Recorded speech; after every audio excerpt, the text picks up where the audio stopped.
lo que es el hilo del video, que es el que mayor ocupa el piso de boca, lo palpamos y a ver si no hay ese dolor así como de, ¿cómo se llama? Reumatismo muscular, ¿no? Muy bien, perfecto. Entonces con escala de valor vamos marcando, le voy diciendo a mi secretaria, aquí donde el médico, aquí te duele, sí, muéstrame qué tipo de dolor tienes. Insisto, el dolor es muy subjetivo, necesita muchos factores, desde la tolerancia al dolor, el umbral del dolor, como se le dice, ¿no? Lo que para él puede ser muy leve, probablemente aquí si te palpamos o a ella, si no, me duele muchísimo. Entonces, por eso la calificación es individual. Para él tuvo una sensación de dolor de 6, ¿eh? Vamos a valorarlo y después de haber tenido algunas semanas con tratamiento, volvemos a checar, no me molesta nada, ¿no? Esa es la posición que yo siempre recomiendo.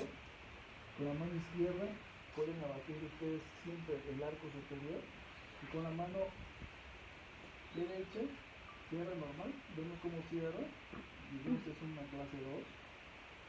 ¿Sí? A ver, cierra. A ver, cierra. A ver. Primero pon la punta de la lengua en el paladar, atrás, lo más atrás que pueda.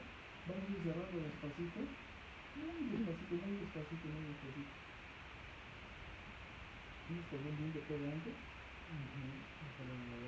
Del lado derecho, ¿no? Bueno, despacito. Aprieta los dientes, ¿no? Y se empieza a ahí. Ok, ¿no? Si lo ven aquí podemos negociar un poquito más horizontal, pero bueno, no se puede, ¿no? Ustedes lo ven. Ahí queda pues en tu primer contacto. Si toman una foto en esta zona, aprieta los dientes, que vean cómo te cambia. Y tú lo sientes, ¿no? Primero despacito, ahí es el primer contacto.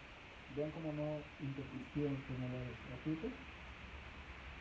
Entonces es un contacto hacia adelante y hacia un lado. ¿Sí?